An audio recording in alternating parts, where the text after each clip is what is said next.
بسم الله الرحمن الرحیم. تو این ویدیو آموزشی میخوام یه کار خیلی ساده انجام بدیم. کار ساده و البته خب کاربردی هم میتونه باشه، بستگی داره شما برای اون چه جور سناریویی تعریف کنیم. ماجرای کار خیلی ساده است. ما میخوام یه فایل سروری رو اندازی کنیم. خب برای این کار خب وارد وین باکس میشیم، میریم سراغ آی پی و قسمت SMB. خب حالا بذارید من یه سناریو برای شما تعریف کنم، شاید برای با این سناریو راحت تر بتونید در واقع نقش و ارزش این فایل سرور رو پی ببرید. ماجرای کار خیلی ساده است. شما فرض کنید توی یه شرکتی، توی یک سازمانی دارید کار میکنید. یه تعداد کاربر دارید و دارن از مثلا این شبکه شما بهره میبرن. حالا ماجرای کار اینه، یه سری فایل هایی وجود داره، خیلی پرکاربرد هست، کاربران زیاد باهاش کار داره و شما نمیخواهید این فایل ها رو اینا با فلش جابجا کنن، مثلا از طریق شبکه هم شاید اون تخصص رو نداشته باشن، یا اینکه در واقع ممکنه پاک کنن، یعنی در واقع فایلی که جای گذاشتن پاک بشه. میخواهید یک جایی براش در نظر بگیرید که باشه، یه مرجع باشه، همه ازش استفاده کنن و در واقع خیلی راحت بیان از اون استفاده کنن و در دستشون باشه. مثل فایل مثلا اکروبات ریدر باشه، فایل مثلا نمیدونم حالا یه فایل های خیلی ساده، آپدیت مثلا ویروس کششون باشه که شما میخواین آپدیت ویروس کششون رو در واقع اونجا قرار بدید. خب و این آپدیت ویروس کش اونجا قرار بدید، همه بیان ازش چیکار کنن؟ استفاده کنن. حالا بهترین کار اینه که ما بیایم و این رو یه فایل سروری براش ایجاد کنیم.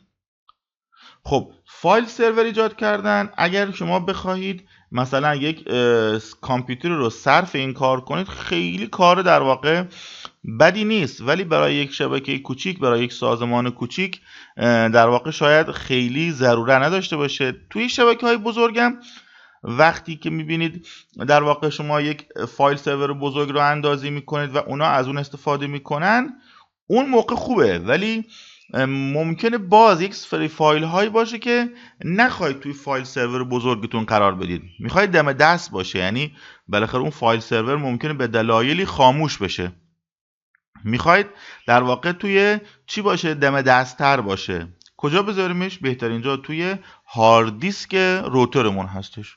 هارد دیسک روتر میکروتیک رو در واقع یک ظرفیتی داره که حالا تو کاتالوگش میخونیم ببینیم چقدر ظرفیتش، اونجا ذخیرهش میکنیم. این خیلی خوبه. اگر خواستی میتونیم با کابل OTG بیایم ظرفیتش رو هم چیکار کنیم؟ ارتقا بدیم. خب یعنی چیکار کنیم؟ یعنی بیایم مثلا یه هارد اکسترنالی رو با کمک کابل OTG وصل کنیم به روترمون. خب عملا اومدیم ظرفیتش رو ارتقا دادیم. به همین دلیل میگیم در واقع میتونیم با کابل OTG ظرفیت هارد رو و ظرفیت در واقع دیسک روتر رو افزایش بدیم.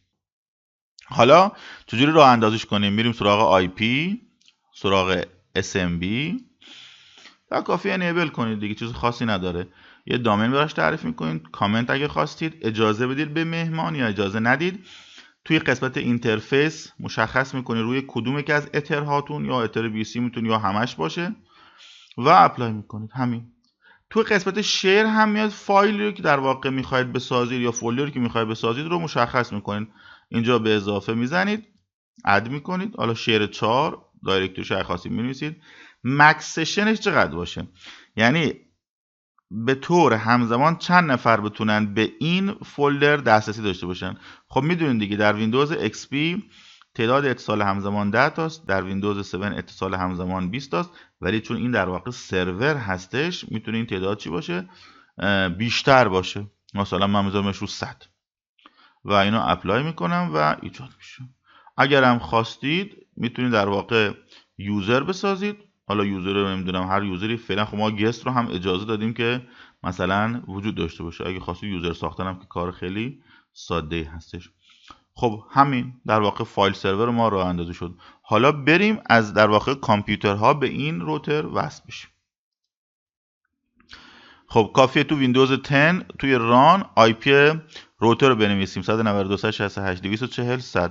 اینو که بنویسید بله قشنگ این در واقع فولدرهایی که اینجا در واقع ایجاد شده و وجود داشته رو میتونید ببینید. خب حالا دسترسی شما چجوری باشه و در واقع اجازه مثلا فرض کن پاک کردن داشته باشید، اجازه اضافه کردن داشته باشید، اینا برمیگرده به اینکه با چه یوزری ورود کردید. خب حالا اجازه بدید من با یه کامپیوتر دیگه هم که وجود داره و در واقع تو وی ام وی راه اندازی کردم اون رو هم بیام ببینم.